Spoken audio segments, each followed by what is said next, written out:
actually been with the company for 26 years. I play a dual role as instructor as well as their network architect. So I try to keep my hands in the technology as well as teaching it. And honestly, any class that involves binary math, that makes me happy because it's math, which means like people get it. It's not like illogical, and you can see when they get it. And that eye brightness, that's why we do what we do. So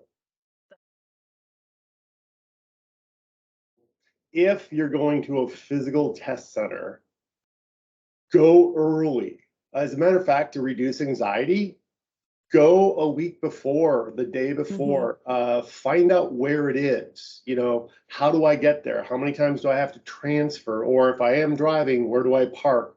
How much does it cost? Is it street parking?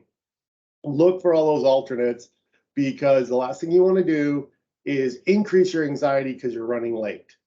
And kind of along with that, know where the bathrooms are in the building. I mean, literally park your car, get off the transit, go into the building. Look for, are they key coded? Do I have to go into the testing center to ask for the access code? But know all those things because you want to be as comfortable as possible.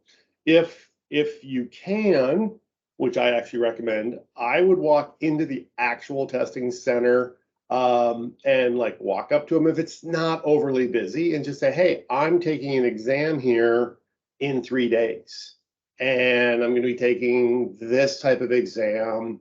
Like, what should I do? What makes my life easier?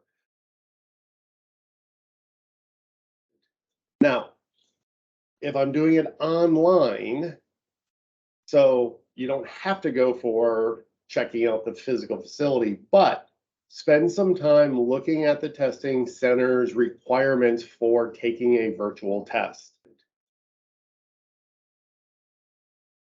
They will stop the exam if they hear another voice. So this is very important for people that have other people that are working from home, going to school at home, or just living. You have to be quiet.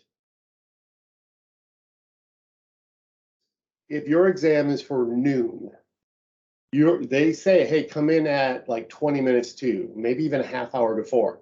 So let's say you go in at 11:40, you do all the checks, you take your pic, because you have to use your phone, take pictures of your space, and then you submit it, and you're like, cool, I've got like an extra 10 minutes. They'll let me start early. And sometimes they will. So it's like 11:50, and you're already meeting the proctor, taking the exam.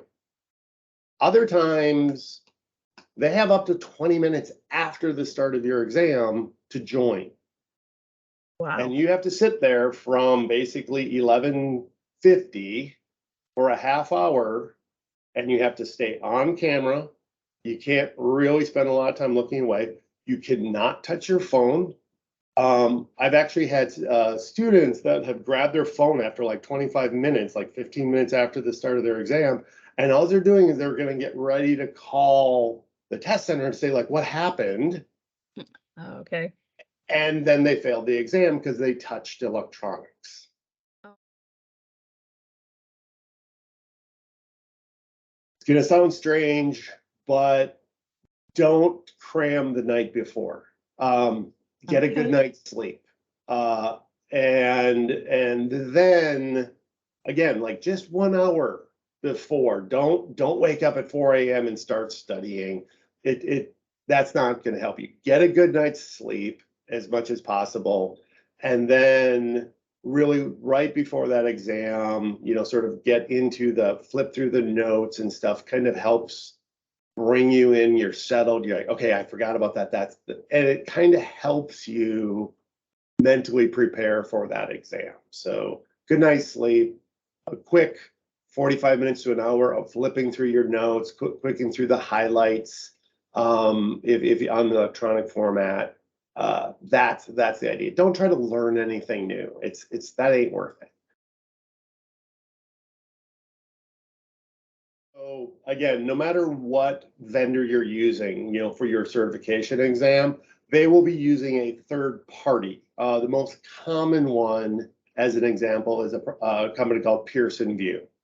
And if you go to that website, it will have for virtualization. Here is basically the checklist of everything you must do virtually. There will be a system check, like to make sure you have the internet bandwidth.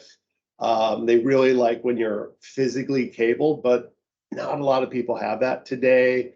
They don't like hotspots, but again, in today's world, Right.